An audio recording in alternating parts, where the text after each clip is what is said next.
जो रिसर्च है, कई लोगों मेरा जो हार्ड वर्क है इस अध्ययन के पीछे, मुझे ये सब्जेक्ट बहुत अच्छा लगता है कि परमेश्वर ने मरियम को क्यों चुना।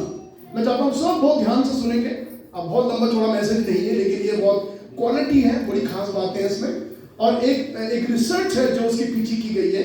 आपको सुन के अच्छा लगेगा जो बातें यहाँ पर हैं, और बड़ी बारीकी की बातें हैं। मैं एक बात अक्सर नोट करता हूँ कि हम लोग क्रिसमस इतने आराम से मना लेते हैं, आराम से गुजिया पकवान खा लेते, कपड़े पहनते हैं, चढ़ जाते हैं, चंदा वगैरह दे के आ जाते हैं। लेकिन क्रिसमस के पीछे जो बातें हैं वो बहुत डिफिकल्ट है, बहुत कठिन बातें हैं। उनको हम अपने दिमाग से समझ नहीं पाते हैं कि ये सब क्या ऐसा हुआ होगा क्या। सो परमेश्वर ने मरियम को अपने लिए चुना। और याद रख लीजिए, परमेश्वर अपने लोगों को इसलिए चुनता है कि परमेश्वर उनको अपने लिए इस्तेमाल करे। परमेश्वर जो चुनाव हमारे जीवन में हमको देता है वो संसार के लिए नहीं होता। हमारा चुनाव दुनिया के लिए नहीं है, हमारा चुनाव स्वर्ग के लिए होता है, परमेश्वर के मकसद के लिए होता है। और जब परमेश्वर हमको चुनता है, इसका मतलब परमेश्वर का एक उद्देश्य आपके मेरे जीवन के लिए। अगर परमेश्वर ने मरियम को चुना कि वो यीशु को इस संसार में पैदा करे, तो ये बहुत बड़ी बात है। क्योंकि उस समय नासरत में कितनी कुंवारियां थी, कितनी कुंवार, मतलब जिनकी शादी नहीं थी, जो पुरुषों के साथ नहीं रहती थी, जो अपने घर में रहती थी माँ बाप के साथ में, कितनी रही होंगी जमाने में। लेकिन आप ध्यान से देखिए, परमेश्वर ने मरियम को ही चुन लिया। अगर परमेश्वर आपको और मुझको चुन रहा है, तो मैं कहना चाहता हूं खुदा का एक मकसद हमारे जीवन की है। हम जब कभी आप और मैं भी चुनाव करते हैं, तो हमारे चुनाव का भी मकसद होता है ना। उदाहरण के लिए, हम जब चुनाव करते हैं, हम जब प्रधानमंत्री के लिए, मुख्यमंत्री के लिए जब चुनाव होते हैं, तो हम लोग चुनाव चुनते हैं अपने लिए, क्योंकि हमारा स्वार्थ होता है उसमें, हमारा मकसद होता है कि हम फला फला को प्रधानमंत्री चुनेंगे, हम फला फला को मुख्यमंत्री चुनेंगे अपने राज्य का। हमारा एक मकसद होता है, और उसके बाद हम वोट डालने जाते हैं और उस जन को हम जिता देते हैं, और वो एक बहुत बड़ा अगुवा बन जाता है। मेरे प्रियो, हम बिना मकसद के तो हम भी चुनाव नहीं करते। सुन रहे आप, बिना मकसद के हम भी वोट नहीं डालते। हमारा भी मकसद होता है, भैया अगर ये आएगा तो कुछ हमारे देश में कुछ अच्छा होने वाला है। मैं आपसे कहना चाहता हूं, अगर परमेश्वर आपको मुझको चुनता है, खुदा का एक मकसद, उसकी एक योजना आपके मेरे जीवन की है। परमेश्वर ऐसे नहीं चुनता, है ना जी। आप किसी लड़की को चुनते हैं शादी करने के लिए, आप ऐसे नहीं चुनते काली कलोटी, ये वो, भैंगी, गंदी, अनपढ़, जाहिर, गवार, ऐसे चुनेंगे अपनी लड़कियां। एक लड़का जो किसी काम का नहीं है, निखट्टू है, दारू पी कर पड़ा रहता है, आप चुनेंगे अपनी लड़की को? ऐसे लड़के को चुनेंगे आप कभी नहीं चुनेंगे। आप एक मकसद होता है, एक अच्छा लड़का चुनने के लिए, एक अच्छी लड़की चुनने के लिए, शादी के लिए। मेरे प्रिय, जो परमेश्वर आप पर मैं दुनिया भी होकर अपने मकसद को पूरा करते हैं चुनने में, परमेश्वर उससे ज्यादा बुद्धिमान है।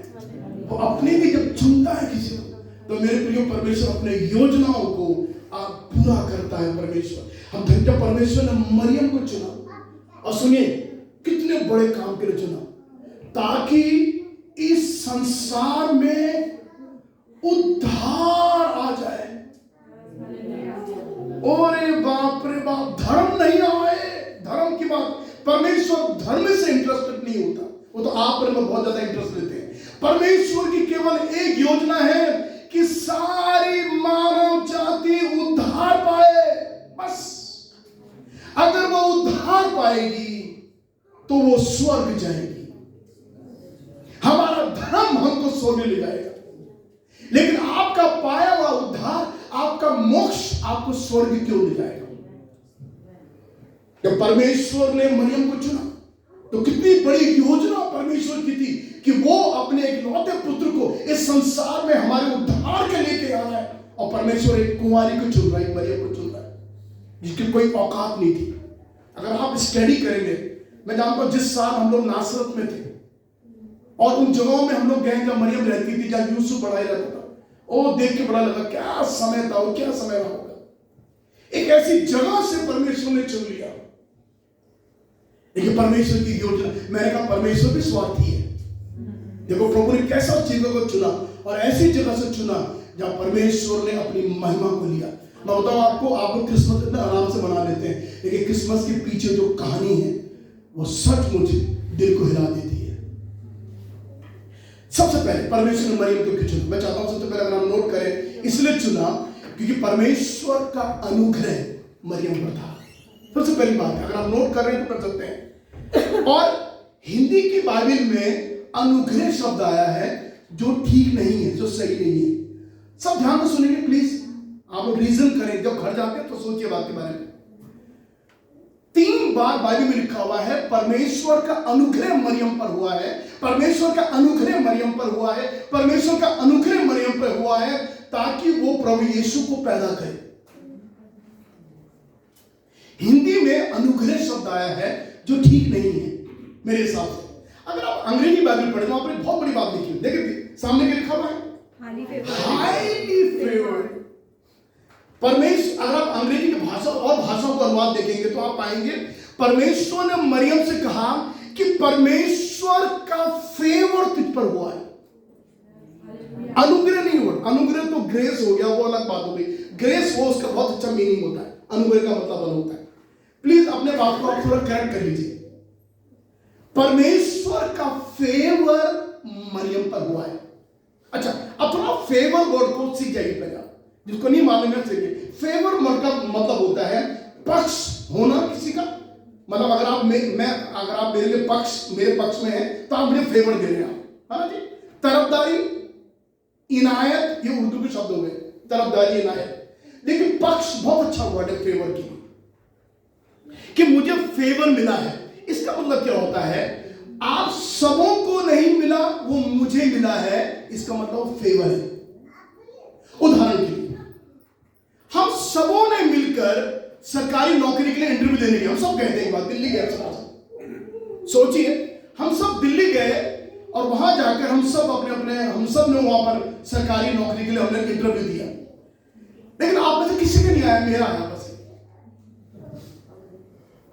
आप किसी को नौकरी नहीं मिली, आपके लिए आया नहीं, आपके लिए कोई इन्विटेशन लेटर नहीं आया, मेरे लिए आया। इसका मतलब आप क्या समझ रहे हैं इस बात से कि आप सबों में किसको फेवर मिला?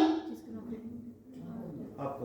कहा ये शब्द है, इसका मतलब उस जमाने में कितनी कुंवारियां थी, परमेश्वर ने केवल जो मरियम थी उसको ही अपना फेवर दिया। इसलिए सरदूत ने कहा तुझ पर हाईली फेवर्ड हुआ है गॉड का। देखो, जब परमेश्वर हमारे लिए पक्ष करता है, देता है हमको पक्ष, तो पक्ष और कोई नहीं मिलता। इसका मतलब क्या है, हम परमेश्वर की दृष्टि में पक्ष पाए हुए लोग हैं। परमेश्वर ने पूरी नासरत की कुंवारियों में से केवल मरियम को चुन लिया कि वो एक उद्धारकर्ता को पैदा करे। उसी प्रकार से सुनिए, दुनिया में इतने लोग दुनिया में हैं, आपसे ज्यादा पढ़े लिखे लोग हैं, आपसे ज्यादा इंटेलिजेंट लोग हैं, आपसे ज्यादा पैसे वाले लोग हैं, आपसे ज्यादा नामी लोग हैं, लेकिन परमेश्वर ने हमको चुन लिया। ये क्या है? फेवर है परमेश्वर का, ये अनुग्रह भी अच्छा वर्ड है, आप अनुग्रह भी बोल सकते हैं। फेवर परमेश्वर का, खुदा ने हमको पक्ष दिया है, परमेश्वर ने हमको दुनिया से बाहर निकाल कर अपना बेटा बेटी हमें बनाया, परमेश्वर ने वो पक्ष हमको दिया है। हम धन्यवाद देना चाहते हैं आज सुबह के लिए कि परमेश्वर का फेवर हमको मिला है। नासरत की इतनी कुंवारियों को नहीं मिला जो परमेश्वर ने मरियम को दिया। हाँ जी, मरियम को दिया। ये ऐसा है जैसे पूरे शूशन के राजगढ़ में परमेश्वर ने एस्तर को दिया फेवर।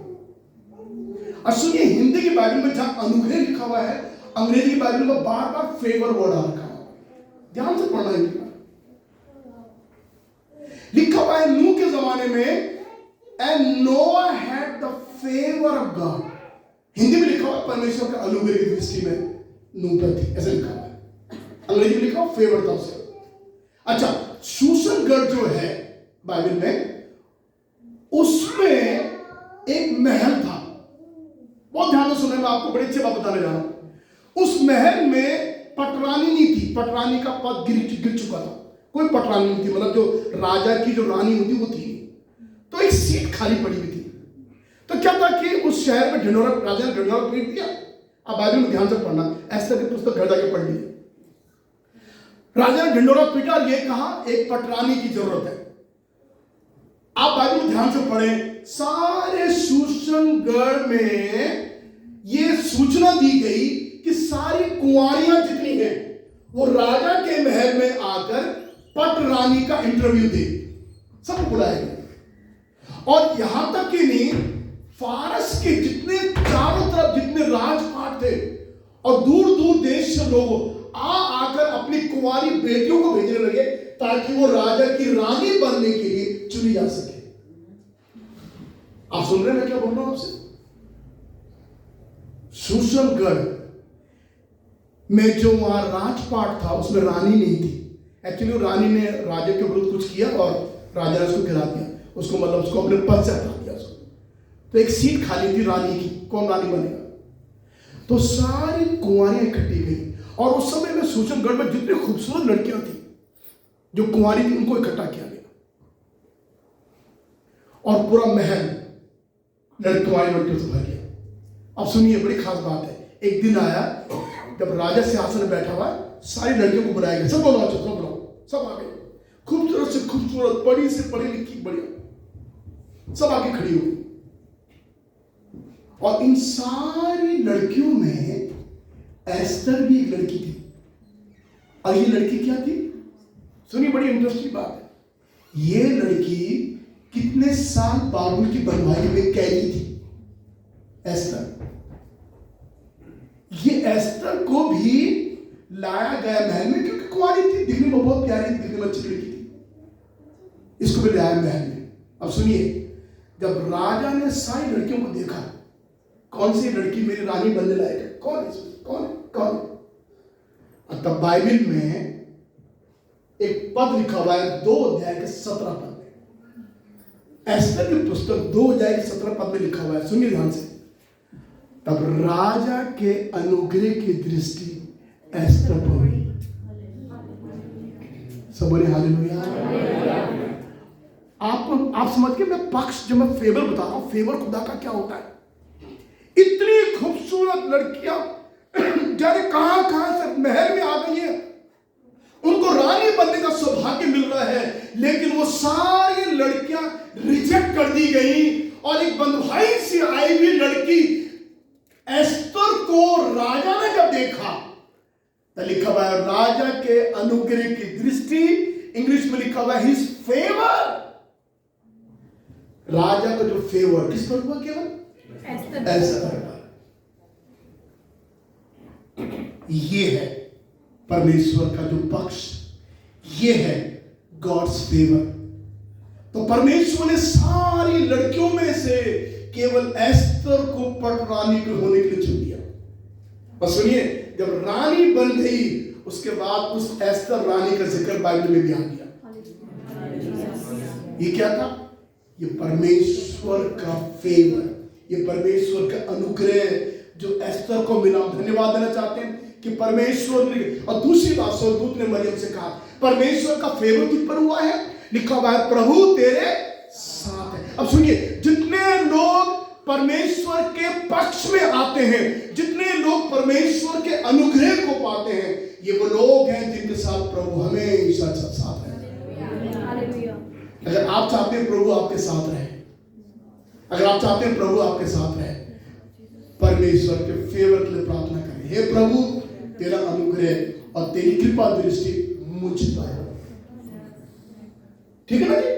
आपको प्रार्थना मेरे लिए मत करिए, मुझे जरूरत नहीं प्रार्थना की आपकी, आप अपने लिए प्रार्थना करो। प्रभु जैसे आपने एस्तर रानी को फेवर दिया, जैसे आपने मरियम को नासरत में कुंवारियों में फेवर दिया, ऐसा फेवर मुझको चाहिए प्रभु यीशु। और सुनिए, जो परमेश्वर का एक्स्ट्रा ऑर्डिनरी फेवर पाते ये वो लोग हैं जिनके साथ प्रभु रहता है। परमेश्वर मरियम से कहा प्रभु, सुनिए, प्रभु क्या है? तेरे साथ है। ये हिब्रू भाषा में ये इस तरह से डिवाइड किया गया है, ये है इम्मैनु। इमैनुअल जो शब्द है ये इब्रानी भाषा में लिखा हुआ है वितस, हमारे साथ। इमैनुअल जो वर्ड है, और बाद में ई एल जो कैपिटल है वो एल, एल मतलब एलोहिम, एलोहिम मतलब परमेश्वर। इसका मतलब परमेश्वर हमारे साथ है। तो सुनिए, जो परमेश्वर का अनुग्रह पाते हैं, जो परमेश्वर का फेवर पाते हैं, प्रभु उनके साथ है। इमैनुअल होता है। हालेलुया। जब परमेश्वर ने मरियम को चुना, क्योंकि परमेश्वर का अनुग्रह या परमेश्वर का फेवर मरियम पर बना रहा। दूसरी बात हम पढ़ते हैं बाइबल में, दूसरी बात देखिए, मरियम ने परमेश्वर को हाँ कहा। दूसरी बात है, ये बहुत खास बात है, मरियम ने परमेश्वर का क्या कहा? हाँ। सुनिए, जब सरदूत ने उससे बातें करी कि तू पुत्र जनेगी, तू बेटा उत्पन्न करेगी, उसका नाम यीशु रखना, सब बातें की, तो मरियम ने कहा ये कैसे होगा, मैं तो पुरुष को जानती नहीं। ओ सरदूत ने कहा, ओ मरियम गलत समझ रही, अरे तब सरदूत ने कहा मरियम बहुत गलत समझ रही, ऐसा मत कर, परम प्रधान के सामर्थ्य तुझ पर छाया करेगी। जो पुत्र उत्पन्न होगा वो परमेश्वर का पुत्र होगा, पवित्र आत्मा तुझ पर उतरेगा और तू पवित्र आत्मा के द्वारा गर्भवती होगी। जब मरियम ने ये बातें सुनी, मुझे ताज्जुब होता इस लड़की पर। बेचारी इतनी ज्यादा पढ़ी लिखी, इतनी ज्यादा समझदार नहीं थी, इतनी ज्यादा मैच्योर नहीं थी, लेकिन इसने एक बात कह दी। इसने परमेश्वर के स्वर्गदूत को देन एंड देयर कह दिया, हाँ ठीक बताया। हालेलुया। सुनिए, सब जीवन में इस बात को सीखे, परमेश्वर को ये कह दें कि परमेश्वर यस, हाँ मैं तैयार हूं, प्रभु हाँ मैं तैयार हूं, प्रभु इतवार को 10 बजे आराधना होती है, प्रभु मैं तैयार हूं चढ़ जाने के लिए, प्रभु हाँ मैं अपना दान देने को, प्रभु हाँ मैं तैयार हूं। हाँ, मरियम ने सरदूत को हाँ कह दिया और क्या कहा, मुझे तेरे वचन के अनुसार हो। मरियम ने हाँ भी भर दी, ये जानते भी कि तू कुंवारी है और बिना पुरुष के तू बच्चा पैदा करेगी। अरे बेवकूफ, ऐसा मत कर, तेरे लिए खतरा हो जाएगा बहुत बड़ा। लेकिन मरियम ने क्या कर दिया? यस। सुनिए, ऑलवेज लर्न टू से यस टू गॉड। आप प्रभु को, परमेश्वर को हाँ कहने लगे, ये सबसे अच्छी बात है आपके जीवन में। जब आप हाँ करेंगे, आपका बार दुनिया में सबसे बड़ा पाप किया है।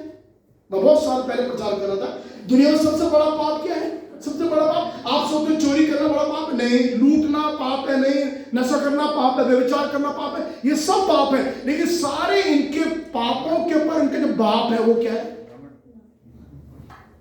सुनिए, आपने सुना होगा, सुनिए ध्यान से, सबसे बड़ा पाप वो होता है जब आप परमेश्वर को ना कहते हैं। मतलब दुनिया को हाँ हाँ है, हाँ दुनिया को हाँ, और परमेश्वर को ना। बेटा वो चर्च चलना है? नहीं, टाइम नहीं है, बड़ा बिजी हो, मीटिंग है मेरी, मीटिंग है ना, मैं। सुनिए, जिस दिन आपकी मुंडी ये हिलेगी ना, नहीं, आप दुनिया में महापाप कर रहे हैं। सुनिए, कान खोल लीजिए अपना। और प्रभु ने बड़े मजबूती के साथ मुझे सिखाया बात को, अगर हम अपना सर प्रभु के लिए मना करें, नहीं नहीं नहीं नहीं नहीं, आप उस दिन समझ जाना आपने दुनिया में सबसे बड़ा पाप किया।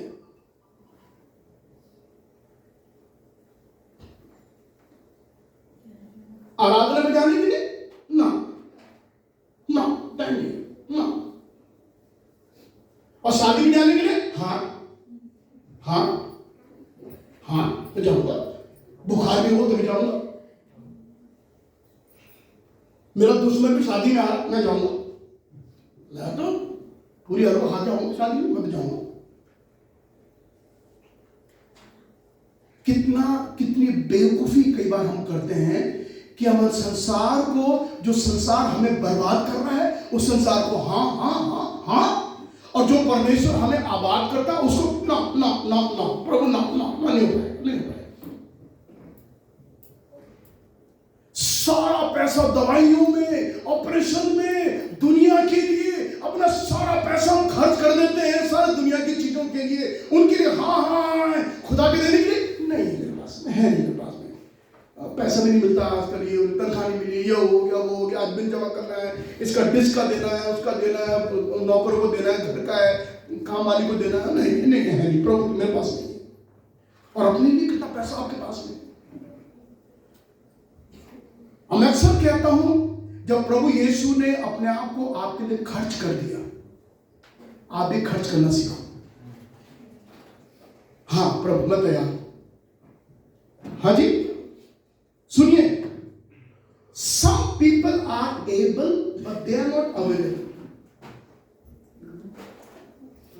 कुछ लोग हाँ हम बहुत अच्छे कर सकते हैं इस काम को लेकर, लेकिन जब प्रभु के लिए आने की बात होती है वो कहते नहीं मैं उपलब्ध नहीं हूं, sorry I am not available, I am able but I am not available. मैं उपलब्ध नहीं हूं किसी चीज के, मेरे पास टाइम नहीं है। और जब हम इस प्रकार से करते हैं, उस दिन आप समझ जाइए आप दुनिया में सबसे बड़ा पाप कर रहे हैं। जब आप प्रभु को कह देते कि नहीं मैं अवेलेबल नहीं हूं प्रभु जी, हाँ दुनिया के लिए मैं हूं, मैं उस मीटिंग के लिए हूं, उसके लिए हूं, उसके लिए हूं, उसके लिए मैं अवेलेबल हूं, लेकिन प्रभु के लिए मैं अवेलेबल नहीं हूं, मैं उपलब्ध नहीं हूं। एक बताओ भेद की बात, आप नूह के समय में केवल 8 लोगों ने परमेश्वर को हाँ कहा।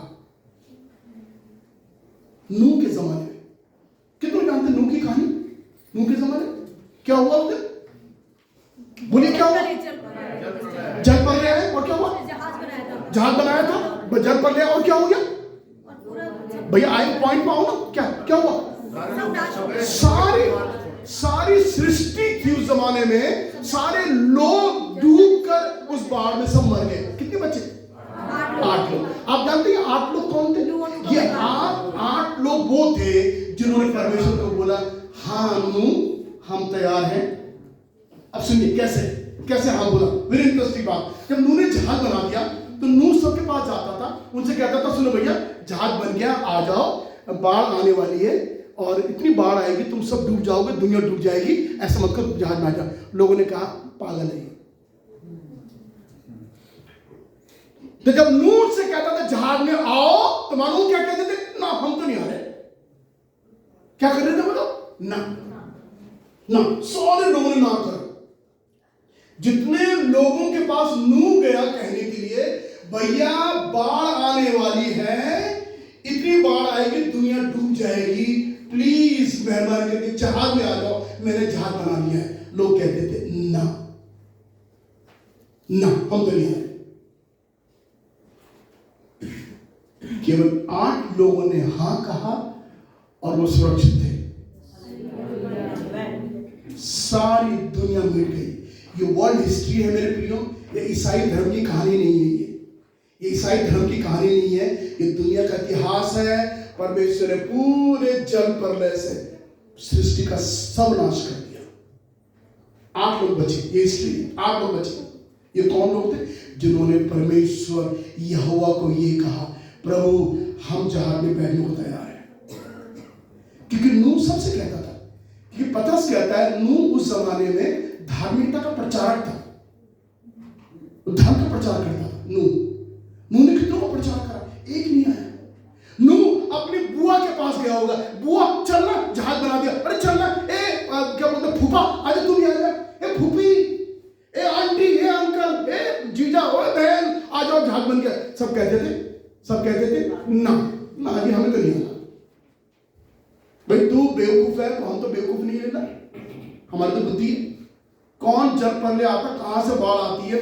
और सुनिए इजराइल में वैसे भी पानी बारिश होती नहीं, वहां पर इजराइल में बारिश नहीं होती, बहुत मुश्किल होती बारिश की।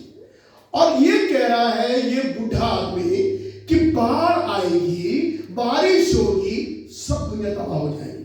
कौन करता विश्वास? तो इसलिए लोगों ने नूह को कह दिया ना, और केवल घर के 8 लोगों ने बोल दिया हाँ हम तैयार हैं। और जिन्होंने हाँ करा वो बच गए। और सुनिए जिस दिन आप प्रभु को ना कह देंगे, याद रख लीजिए उस दिन आप अपने जीवन में सबसे बड़ा पाप करेगा। ओके जी। तीसरी बात, मरियम ने परमेश्वर के वचन को ग्रहण कर लिया। This is very important. जब स्वर्गदूत ने उसको बता दिया, बाद में मरियम ने कहा तेरे वचन के अनुसार हो जाए। और जैसे मरियम ने परमेश्वर के वचन को ग्रहण किया, मरियम गर्भवती हो गई। बहुत ध्यान देना आप इस बात को लेकर।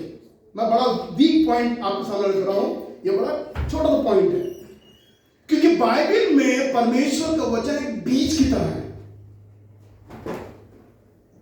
पतरस कहता है, पहला पतरस उसके 1 अध्याय, अगर आपको जाना पड़े जल्दी से जाना पड़े, पहला पतरस 1 अध्याय 23 में पढ़िए, आपको मालूम हो जाएगा।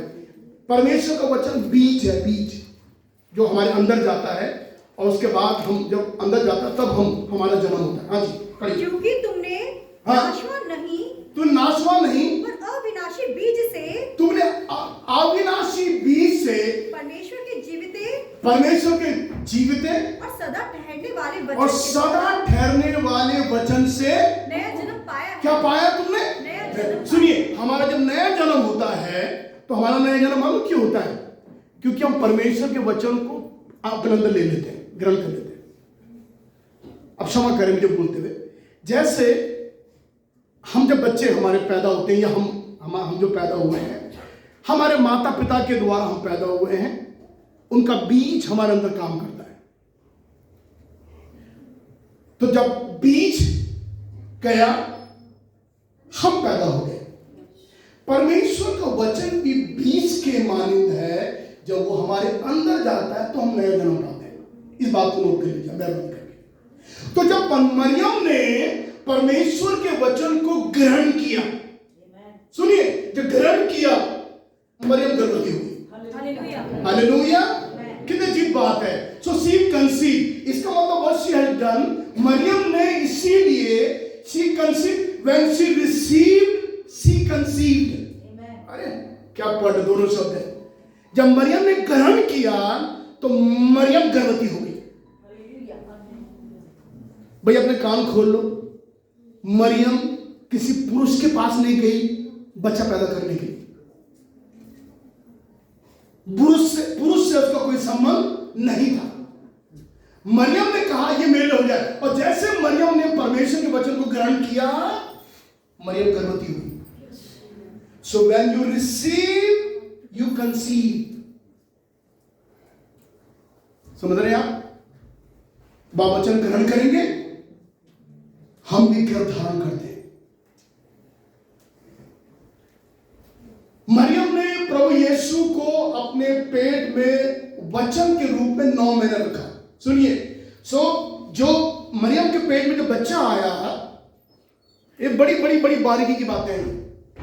ये वचन था जो मरियम के पेट में है, ये वचन था, क्योंकि मरियम ने वचन ग्रहण कर लिया था। वो किसी पुरुष का कोई बीज नहीं था, परंतु परमेश्वर का वचन बीज की नाई मरियम के पेट में था। ओह क्या बात है। अगर आप इस फैक्ट को समझ जाएंगे अपने जीवन में, तो आप पाएंगे कि यीशु का जन्म साधारण नहीं था, असाधारण था।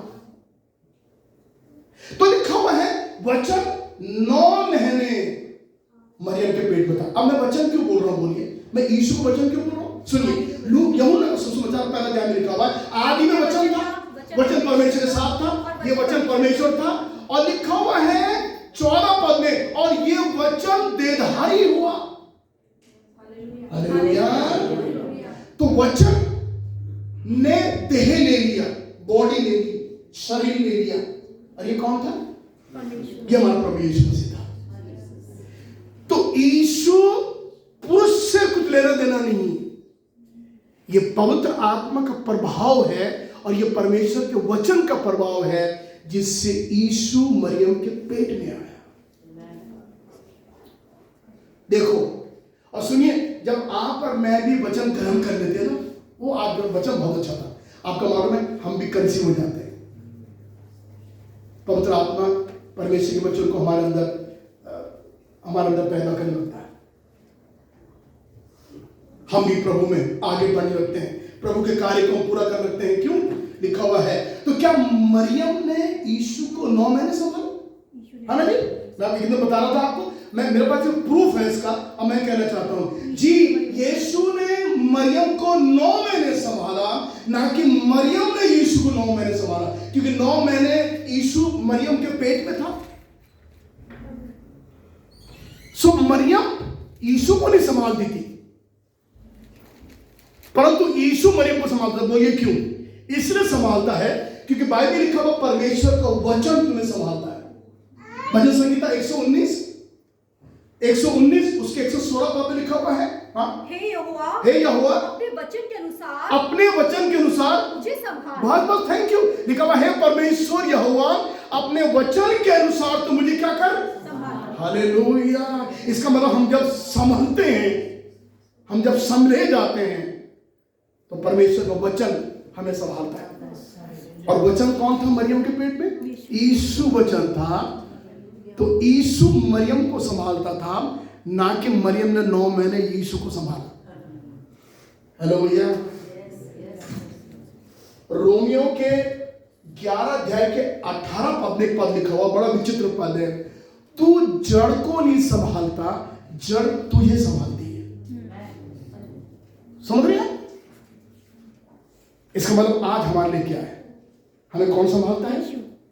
यीशु संभालता है, क्योंकि वो वचन है। वचन के द्वारा वो वचन के द्वारा मरियम के पेट में आया, और उसके बाद मरियम ने यीशु को नहीं संभाला। हम कई बार सोचते हैं कि 9 महीने पेट में रहा, मरियम बेचारी संभालती थी यीशु को। नहीं भैया, वचन तुम्हें संभालता है, और जितना आप उसको पढ़ोगे ये आपको संभालेगा। हालेलुया। अब कई लोगों की आदत नहीं है ना, मोबाइल देखने की खूब आदत है आपकी, है? टीवी देखने की बहुत अच्छी आदत, सब बात अच्छी है, इसको पढ़ने की आदत डालो। न तो टीवी आपको संभाले, ना आपको मोबाइल संभाले, ये आपको संभालेगा। हालेलुया। धन्यवाद हो प्रभु का। प्रभु यीशु के नाम की स्तुति करते हैं। बड़े अद्भुत बात है हमारे जीवन के लिए। हम आगे पढ़ रहे हैं। इसके बाद में मरियम ने परमेश्वर के काम को पूरा किया। I like this verse. So she has really done the work of God. हमको परमेश्वर के कार्य को पूरा करना है। कुछ लोगों ने प्रभु से प्रतिज्ञा करते, प्रभु मैं तेरे लिए करूंगा, वो करते नहीं उस काम को पूरा। अगर प्रभु के सामने अगर आपने कोई अहद बांधी है या प्रतिज्ञा करी है, उसको आप अवश्य पूरा करें, अवश्य पूरा करें। परमेश्वर कार्य को पूरा करें। 50-50 नहीं, नो। हम परमेश्वर को 50-50 नहीं कर सकते। तो 50 परमेश्वर के लिए, 50 तो दुनिया के लिए, संसार के लिए। 50 प्रभु यीशु की आराधना, 50% दुनिया की आराधना, दुनिया की बनाई हुई चीजों की आराधना। आप नहीं कर सकते ऐसा। अगर आप ऐसा कर रहे हैं तो आप बहुत धोखे की जिंदगी बिता रहे हैं। आपको 100% देना है प्रभु को। चाहे आपका काम हो, आपकी जो भी चीज हो, आपको प्रभु को 100% देने की जरूरत है। आशीषें तब आती हैं जब आप 100 देते हैं, 100% देते हैं, ना कि 50-50। परमेश्वर 50-50 से खुश नहीं। आपको पूरा काम प्रभु का करना है। और किसी ने खूब कहा है, आधी सच्चाई पूरे झूठ से ज्यादा खतरनाक होती है। मालूम है आपको? आधी सच्चाई पूरे झूठ से ज्यादा खतरनाक होती है। कुछ लोग मुझे देख रहे हैं नहीं। अगर आप आधा काम प्रभु के लिए कर रहे हैं, ये खतरनाक है। हमको प्रभु के कार्य पूरा करना है। सुनिए, मरियम ने अपने अंतिम समय तक परमेश्वर के कार्य को उसने पूरा किया, पीछे नहीं हटी। और जो बातें अब मैं बताने जा रहा हूं, क्या काम उसने पूरा किया, उसको हम देख सकते हैं। और ये सब कुछ सराहनीय बात है। परमेश्वर अपने काम को हमारे लिए पूरा करता है, लेकिन हम प्रभु के कार्य को पूरा नहीं कर सकते। स्वर्गदूत आते थे और जाते थे ताकि यीशु जो पेट में है वो खतरे में ना रहे। आप जानते हैं स्वर्गदूत। और क्रिसमस के लिए मैंने देखा बहुत से कम लोग जानते हैं कि यीशु मसीह के जन्म के समय पर स्वर्गदूतों का बोलबाला था। आपने कभी दुनिया में सुना कि कोई पैदा हुआ जिसके लिए स्वर्ग से स्वर्गदूत आ रहे हैं? नहीं सुना आपने। मेरा प्रभु जब जन्म लिया, स्वर्गदूतों का ऐसा तांता लगा हुआ था। हालेलुया। आपको मालूम है, मैं जब सोचा, मैंने कहा प्रभु आपने इतनी बार स्वर्गदूतों को भेजा, क्यों करा आपने ऐसा? परमेश्वर से तो मुझसे बातें करी। प्रभु ने बोला मुझे अपने बेटे यीशु को जो मां की पेट में है उसको रक्षा करनी है उसकी। अगर स्वर्गदूत नहीं है मेरे प्रियो, तो यीशु मसीह कभी भी मर सकता था, बालक था। वैसे भी 2 साल के बच्चे मार डाले जा रहे थे, लेकिन परमेश्वर ने स्वर्गदूत को भेजकर अपने बच्चे यीशु का जो बालक मां के पेट में है उसको बचा लिया। मैं बताऊं आपको एक बड़ी खुशखबरी है।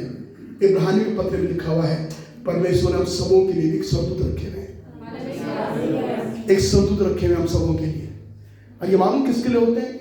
ये सेवा टहल करने वाली आत्माओं के लिए परमेश्वर स्वर्गदूत को निर्धारित किया हुआ है। आप जानते हैं हम सबों का अपना अपना एक स्वर्गदूत है, जानते हैं आप लोग? मैं क्यों बोलूँगा, मैं नहीं बोल रहा क्यों बोलूँ मैं आपसे बात? आप लोग कौन सा मुझे आप मिठाई खिलाओगे, कौन सा मुझे आप घर के लिए खिलाओ, मैं नहीं बता रहा। तो मेरे प्रियो मैं नाम बताऊं कोई बात नहीं है, परमेश्वर ने हम सबों के लिए स्वर्गदूतों को निर्धारित किया हुआ है। हालेलुया। लिखा हुआ है जो हमारी रक्षा करते हैं, जो हमारे आने जाने में रक्षा करते हैं। मेरे प्रियो ये वो कौन है? जो जिसको परमेश्वर ने अपनी महिमा के लिए चुन लिया, जिसको परमेश्वर का फेवर जिनको मिला है, जिनको परमेश्वर का अनुग्रह है, ये वो लोग हैं जिसको परमेश्वर ने अपने स्वर्गदूतों को भेजकर। अब देखिए लिस्ट। अच्छा ये स्वर्गदूत कौन था? मैं इसका नाम बताना चाहता हूं। यह स्वर्गदूत जिब्राइल था। दरअसल जिब्राइल बाइबल में स्वर्गदूत की एक नाम है इनका।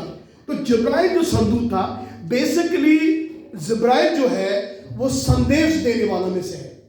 जब भी जिब्राइल को भेजा गया तो उसको संदेश देने के लिए भेजा गया, और जिब्राइल को परमेश्वर ने निर्धारित किया है कि वो परमेश्वर के संदेश को लोगों तक पहुंचाए। तो जब पहली बार मरियम के पास स्वर्गदूत आया, जिब्राइल आया, मरियम से पहले तो दर्शन दिया। सुनिए, मरियम को दर्शन को देने के बाद में गायब हो गया। उसके बाद में यूसुफ को सपने में दर्शन दिया। देखो स्वर्गदूत देखो कितना काम कर रहा है। यूसुफ को सपने में दर्शन दिया। उसके बाद यूसुफ को देने के बाद सीधा ये गया गरड़ियों के पास में। और सुनिए बड़ी खास बात है, जब ये गरड़ियों के पास में गया, ये था वो दरअसल जिब्राइल था वो, क्योंकि परमेश्वर ने इसको मैसेज देने के लिए भेजा हुआ है, इसको रखा हुआ है इसको। तो ये पहले मरियम के पास गया, फिर उसके बाद सपने में यूसुफ को दिखाई दिया। यूसुफ को दिखाई देने के बाद में ये एक स्वर्गदूत गरड़ियों के पास में गया, क्योंकि एक स्वर्गदूत था। और संदेश के बाद बाइबल को ध्यान से पढ़ना, लूका का 2 अध्याय, उसमें लिखा हुआ है तब एक स्वर्गदूत के साथ स्वर्गदूतों का दल आ गया स्वर्ग से। तो जब जिब्राइल ने मैसेज दे दिया, उसके बाद स्वर्गदूतों का दल आया और ये सब परमेश्वर की स्तुति करके कहने लगे, आकाश में होसन्ना, परमेश्वर की बड़ाई। ओके, तो जिब्राइल ने पहले मरियम को दिया, बाद में यूसुफ को सपने दिखाई दिया, गरड़ियों को दिया, उसके बाद उसी जिब्राइल ने ज्योतिषों को दिया। ज्योतिष से कहा तुम भाग जाओ यहां से, हाँ जाओ यहां से।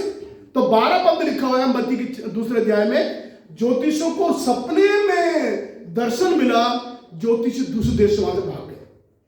13 पद में लिखा हुआ है फिर परमेश्वर यूसुफ को दिखाई दिया सपने में। यूसुफ को सपने में दिखाई दिया और क्या कहा, तू कहां चला जा, तू मिस्र को भाग जा, मिस्र को भाग जा। वो बेचारे छोटे बच्चों को लेकर मिस्र को भाग गए, यीशु बालक को लेकर।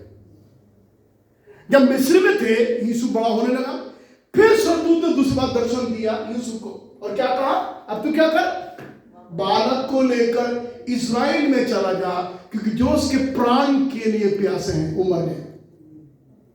तो आप देख रहे हैं कि जिब्राइल स्वर्गदूत यीशु के जन्म के टाइम पर कैसा काम कर रहा है। कभी किसी के साथ हुआ ऐसा दुनिया में? नहीं हुआ।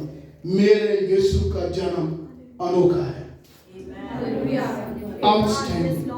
I tell you cannot compromise with it. आप समझौता नहीं कर सकते। मेरा प्रभु का जन्म अब से सबसे अलग हटकर है, अद्भुत है, अद्भुत है ना जी। ओके, आखिरी बात हम कहें, परमेश्वर ने मरियम को क्यों चुना? आप जानते हैं, आखिरी बात हम कहना चाहते हैं, मरियम ने यीशु के लिए अपने प्राणों को जोखिम में डाला, इसे परमेश्वर ने चुना। और सुनिए, जो लोग प्रभु के लिए तैयार रहते हैं वो परमेश्वर के चुने हुए लोग हैं। आलतू फालतू लोग कभी भी प्रभु के लिए जोखिम अपनी जिंदगी में डालेंगे नहीं, कभी अपने प्राणों को कभी जोखिम में डालेंगे। मरियम ने अपने प्राणों को जोखिम में डाल दिया। आपको मालूम है क्यों? क्योंकि सुनिए, बात मैं समाप्त कर रहा हूं। क्योंकि मरियम एक कुंवारी थी, पुरुष को नहीं जानती थी, उसकी केवल मंगनी हुई थी। अब सुनिए, अचानक से एक खबर आती है, मरियम गर्भवती है। बाप रे बाप, क्या बोल रहे? अच्छा, आजकल के जमाने में तो ये सब चीजें बातें बड़ी आराम से लोग ले लेते हैं। टीवी में देखो प्रेग्नेंट कितना वर्ड यूज कर लेते हैं। क्या छोड़ो बात में। उस जमाने में यहूदी धर्म के अनुसार अगर कोई लड़की शादी से पहले गर्भवती हो जाती थी तो मालूम क्या उसका हशर होता था? उसको यहूदी समाज वाले पथरवाह कर देते थे। पढ़िए व्यवस्था विवरण 22 अध्याय, कोई जरा पढ़े उसको। तो वे उस कन्या को उसके पिता के घर के द्वार पर ले जाएं। अगर कन्या गर्भवती हो गई तो क्या करें? जोर से दोबारा पढ़िए, दोबारा।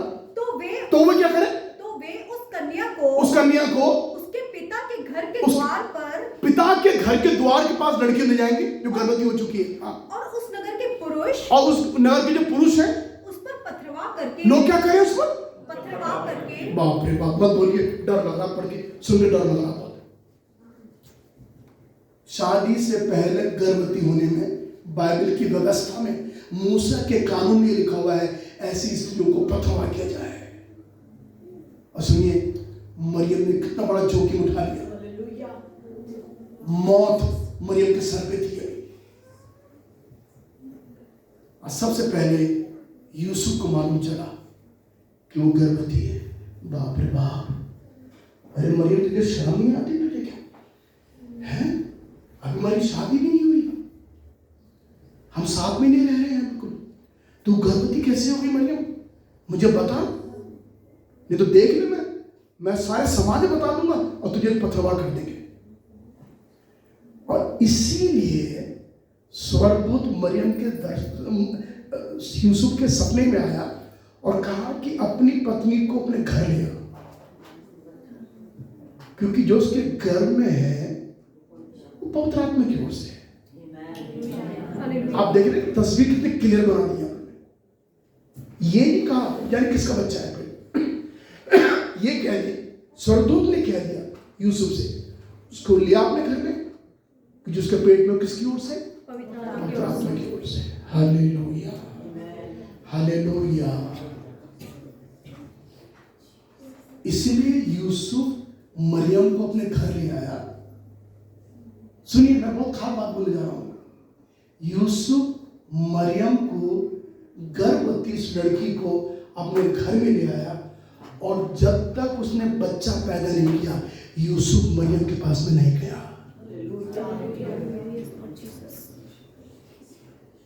नहीं गए का मतलब उसने मरियम को छुआ भी नहीं। उसको मालूम था इसके पेट में जो है वो सर्वशक्तिमान परमेश्वर, सर्वशक्तिमान परमेश्वर, जो संसार का बनाने वाला परमेश्वर है, उसके वचन का बीज इसके पेट करता है। हालेलुया। कितने बड़ी जोखिम की बात है। अगर माना यूसुफ समाज में कह देता, देखो जी मैंने तो मंगनी करी थी, अरे क्या कर्मूली लड़की है, ये हाथ देखो उसका, है ना, गर्भवती हो गई है, हाँ जी, मारो पता उसको, बोलो बाहर निकालो चलो उसको। यूसुफ ने, मानो मुझे बड़ा अच्छा लगता है यूसुफ का पाठ इसमें लिखा हुआ, यूसुफ जो धर्मी था उसको बदनाम करना नहीं चाहता था। और सुनिए, आज हम मसीह समाज में कितना बदनाम करते हैं, कितना बदनाम करते हैं दूसरे को। उसकी लड़की तो बहुत बच्चा लग रही है उसकी, रात देर में आती है किसकी, उसका लड़का तो माशा प्लीज आप किसी के बच्चे के बारे में अगर ऐसा बोल दें, कृपया करके किसी के बच्चे के बारे में ऐसा ना बोले। किसी को बदनाम लिखा हुआ है। और आपको मालूम बदनाम कौन नहीं करते?